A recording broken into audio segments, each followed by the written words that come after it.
Okay. Um,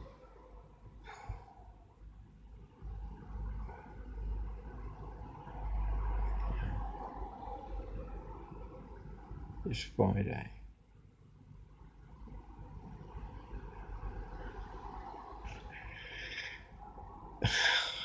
Just before the bank holiday at the end of May. I can't think of the fucking day. But anyway, I figured out what's going on. Eventually, it's taken a while, but this is basically what it is. Okay, we're all. I'm not gonna say we're trapped, but we're all inside the simulation, and I've always known this. When I was really young, at Bryn's Close, probably four, maybe a little bit younger. I don't know, four, around about four. Looking out my bedroom window at the back, and looking up, and seeing this huge, coloured, sort of pinkish thing above the house, like almost like a canopy. It seemed quite low. I didn't know what it was. Um, and then as I looked, and because of the light that was coming down into the garden, the little back garden. There's a privet hedge at the back of the garden. The back garden's only sort of, I don't know, 20 feet long, maybe. I know there's enough for a shed and a swing and a rockery and grass. But at the back, privet hedge, okay, and then after that, a pavement and a main road. So the light is a pinkish light. It's sort of illuminating, radiating down from the thing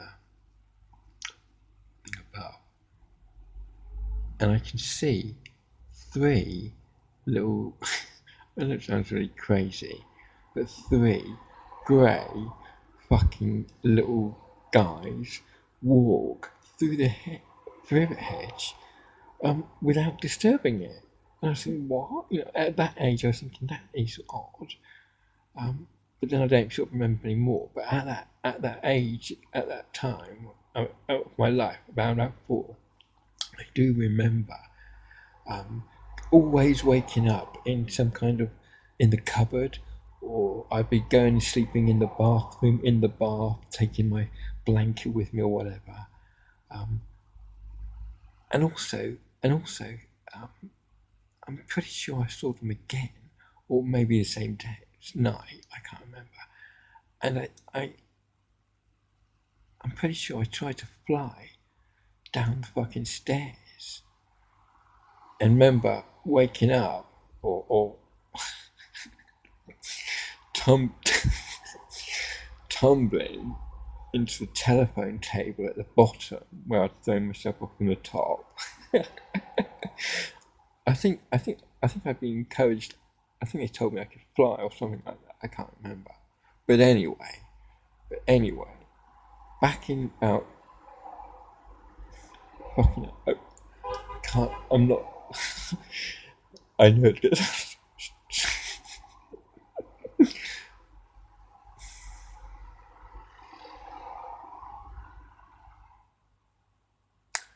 Fucking hell. When we were at Newfield Road, looking out the back window of my bedroom, when I was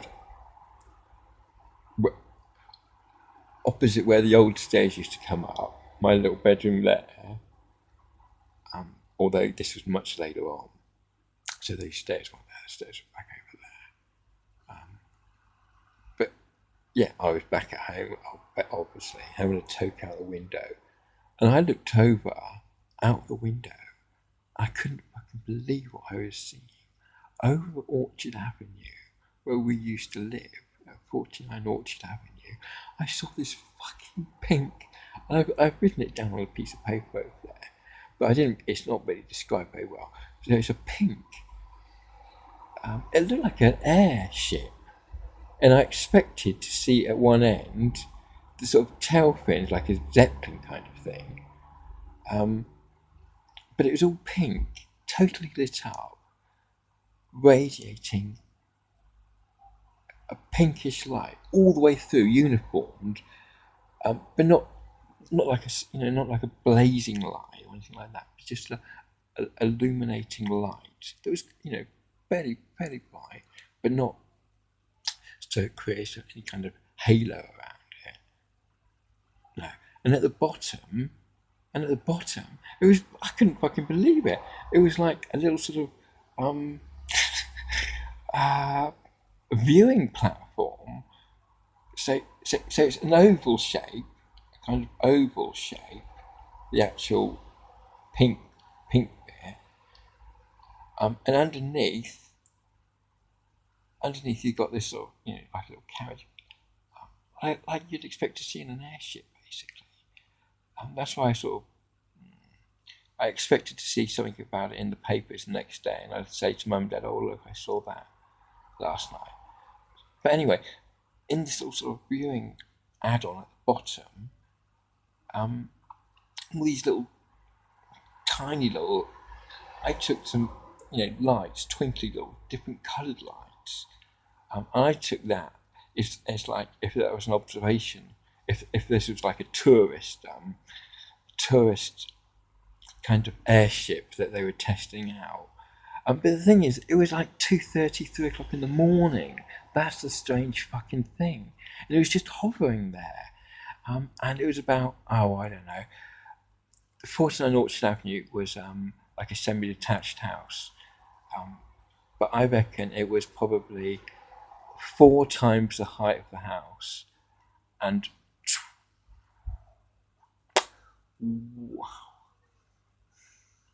1.5 times the length of the semi combined. Maybe twice the size. It's difficult to say really because I'm looking out the window, I'm looking over there. It's just happened to. I'm not saying it was definitely over number 49, but it's definitely that sort of area, and I can tell. I've lived there all my fucking life. I could have skipped up the road, down, but I couldn't be fucking asked because I thought it was just commercial kind of thing. But it's only now that I'm remembering what happened all those years ago that I'm putting 2 and 2 together. That's the crazy fucking thing. Yeah, I've got no teeth at the front there. I can't fucking talk with this. Don't worry about that. I know it feels strange, and you think I'm wibbling on, but I'm not. This is absolute, fact. So basically, what I'm thinking is that we are probably trapped in some kind of. Well, no, I don't want to use the word trap because we are part of it. We're in some kind of simulation or experiment of some kind where some kind of advanced civilization, technology is monitoring us and making sure. I'm not saying they're benevolent or benign. I'm just saying that they are monitoring us. I can't tell you why, but they are. So all these people that go on with their lives, it doesn't make any difference whatsoever. Not a grain of difference to anything. Well, I suppose to them it does, but to us, we're just characters in a kind of story. And when we go, this is a little bit more difficult. But when we go, call it soul, call it spirit, I don't know. But when we go, that goes off to like a cosmic consciousness, a universal consciousness. I don't know what you want to call it, but it doesn't. This is part of the experiment. These souls are lived and then they go, but they're here. I think this sort of body's a kind of avatar for the souls. It's some kind of cycle, because there are we all fucking know just how many billions and billions of galaxies are, and how many billions of those have got planets. We know simply that the universe is, there's so much life out there. I'm not saying it's all intelligent, but there's got to be so much life. Yeah, I'm going to stop it for a second.